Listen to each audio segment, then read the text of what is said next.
Tudo bem, meus queridos amigos? Sejam muito bem-vindos. Vamos aqui prosseguir com o estudo do pré-cálculo para que a gente possa, de fato, conseguir entender o cálculo. Até porque tudo isso que a gente está vendo, nós vamos usar lá também.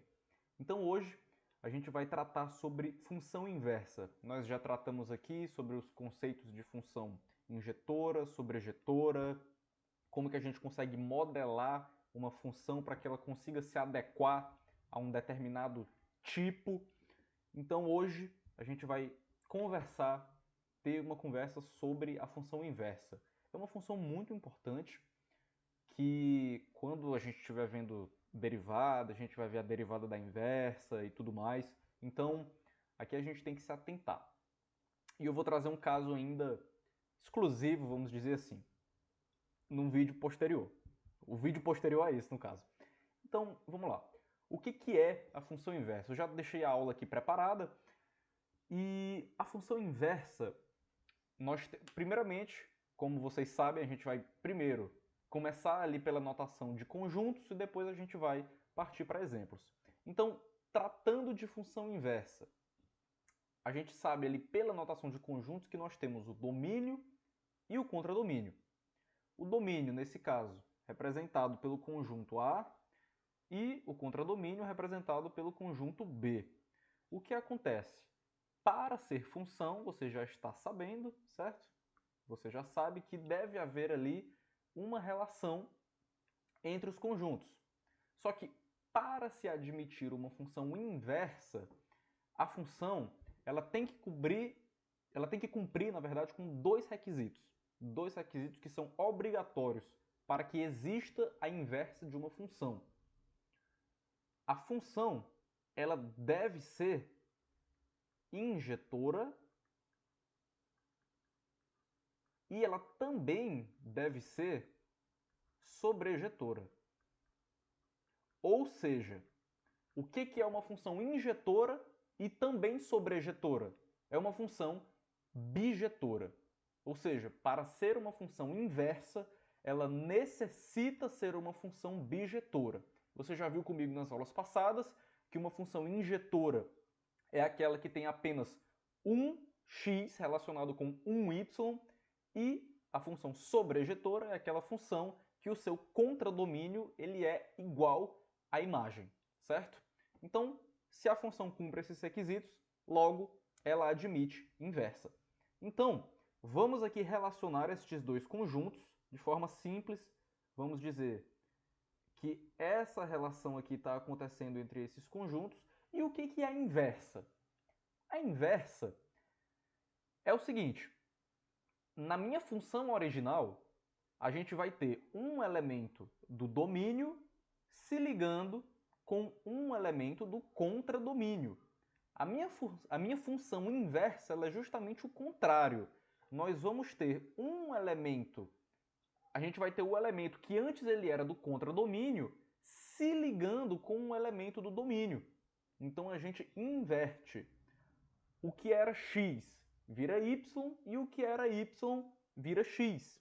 Então, neste caso, acompanhe bem o caso que os conjuntos estão vazios, esse segundo caso aqui da direita. Quem que é o meu conjunto B?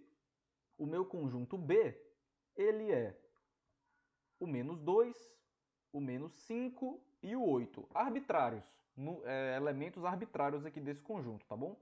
E aqui, no conjunto A, nós temos o 2, o 3 e o 4. Agora, a nova relação é justamente quem antes era do contradomínio, agora passa a ser domínio. Então, essa é a relação que vai acontecer, tá bom? Então, trocando em miúdos, o que está acontecendo? Aqui, você vai ter o par ordenado, por exemplo, 2 e menos 2. Já na inversa, o par ordenado que você vai ter é o menos 2 e 2. Fica bem fácil de entender, né? Por quê? Esse camarada aqui antes ele era o x e esse aqui ele é o y. Agora, o menos 2 passa a ser o domínio e o 2 ele passa a ser contradomínio. Isso é a relação de função inversa. Então, você já aprendeu que para a função ser inversa, ela obrigatoriamente ela tem que ser bijetora. A função inversa mais clássica que nós temos são as funções lineares. As funções lineares e a função afim. Elas são facilmente bijetoras. E a gente já provou isso nas aulas passadas. Então, como que a gente pode, nesse exemplo aqui, calcular a inversa dessa função? F de x é igual a 2x menos 4. Bom, aqui f de x a gente sabe que é y, ou seja, y é igual a 2x menos 4.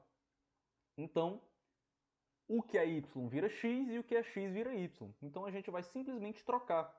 O y vai virar x, aí vai ficar 2y menos 4. Agora o nosso novo objetivo é isolar o novo y.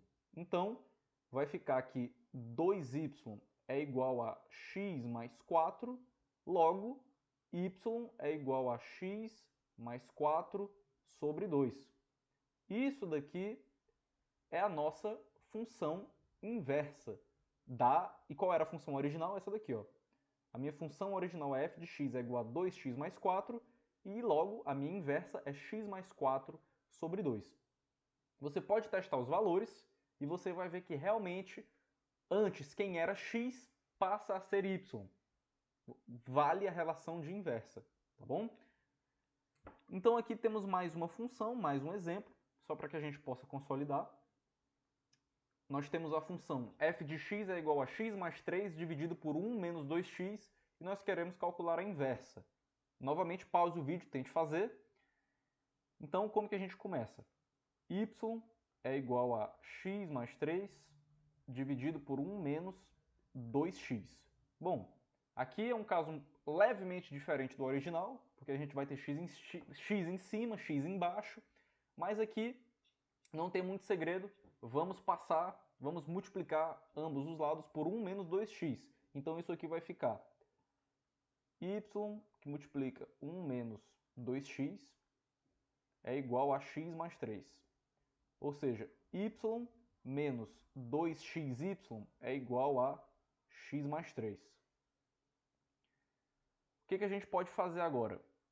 O nosso objetivo é isolar o novo y. Só que eu ainda não mudei, né? Eu ainda não mudei quem que era x para virar y. Então, a gente vai ter a expressão aqui, ó, y menos 2xy é igual a x mais 3. Aí agora, o que era y vira x e o que era x vira y. Então, vamos ficar aqui com x menos 2yx é igual a y mais 3. Então, organizando, passa o 3 subtraindo, o 2xy passa somando, então vai ficar 2xy mais y.